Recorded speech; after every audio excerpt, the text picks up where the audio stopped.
Owning a private jet sounds like the ultimate travel upgrade. You skip the lines, fly on your schedule, and turn airports into a formality instead of a hassle.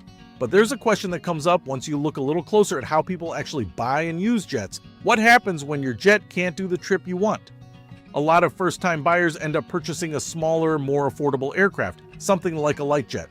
It's perfect for regional trips and shorter flights, but it won't get you to Hawaii, Europe, or even across the country without multiple stops. So naturally, people wonder, if you own a jet within a management company, can you just use a bigger one when you need it and get a deal?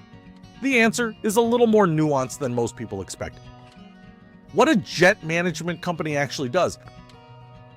When you buy a private jet, most owners don't operate it themselves. Instead, they place it with a management company like NetJets, FlexJet, Wheels Up, or VistaJet. These companies handle everything: hiring pilots, scheduling flights, maintaining the aircraft, and even chartering it out to other customers when you're not using it. That charter activity helps offset your ownership costs. From the outside, it looks like you've joined a club with access to a whole fleet. And in a way, you have, but not quite in the way people assume. The reality: your jet is still your jet. Even though your aircraft is part of a fleet, your ownership is tied to that specific plane, unless you're in a fractional program, which we'll get to in a moment. So, if you own a light jet and want to take a long-haul trip, your plane simply isn't capable of making it efficiently. That's where the idea of just using a bigger jet comes in. You can absolutely do that, but you're not swapping keys like a rental car. What happens when you need a bigger jet?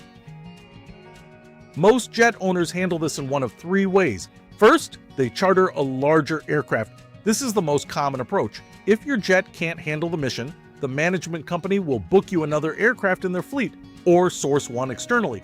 You'll still pay hourly rates for that aircraft. For a super midsize or heavy jet, that can run anywhere from $8,000 to $15,000 plus per hour depending on the plane and the trip. However, as an owner, you may get better access, priority scheduling, and sometimes slightly more favorable pricing than a retail charter customer. But it's not a massive discount. Think of it more like preferred customer treatment than insider pricing. Second, some programs offer internal interchange or credits. If your aircraft is being chartered out while you're traveling, the revenue or usage value might offset part of your cost on another aircraft. This can reduce what you pay, but it won't eliminate it, especially if you're moving from a light jet to something significantly larger. The operating costs between those aircraft are simply too different. Third, fractional programs work differently. With providers like NetJets or FlexJet, you don't own one specific aircraft. Instead, you own a share of a fleet. That allows you to upgrade or downgrade aircraft types depending on the trip. You'll still pay different hourly rates based on the aircraft size, but the system is built for flexibility. This is the closest thing to using whatever jet you want, but it's a different ownership model entirely. Do owners get better pricing than non-owners?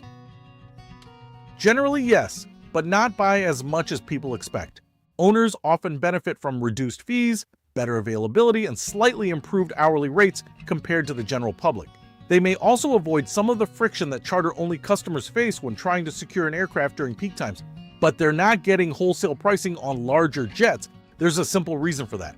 A heavy jet costs dramatically more to operate than a light jet. Fuel, crew, maintenance, and insurance all scale up quickly. If companies allowed owners of smaller jets to access larger aircraft at deeply discounted rates, the entire pricing structure would break down. In other words, the system is designed so that you pay for what you use. The key idea that most people miss. Owning a jet in a managed fleet gives you access, but it doesn't give you unlimited upgrades. You're buying convenience, availability, and a premium experience. You're not buying a loophole that lets you fly bigger jets at bargain prices.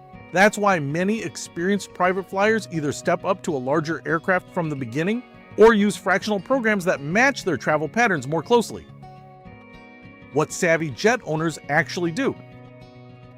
People who regularly fly long distances tend to make one of three decisions. They either buy a midsize or heavy jet that can handle most of their missions, use a fractional ownership program for flexibility, or own a smaller jet for short trips and simply budget for chartering larger aircraft when needed. What they don't do is try to hack the system by buying the cheapest jet and expecting to live in the biggest one. That approach almost always ends up costing more in the long run. The bottom line: if you own a jet within a management company, you absolutely gain access to a broader fleet. You'll likely enjoy better service, priority scheduling, and some pricing advantages. But when it comes to flying larger aircraft, you're still paying close to market rates. Private aviation doesn't really have shortcuts. It just has different ways to structure access, cost, and convenience. And the right choice depends entirely on how you plan to use it.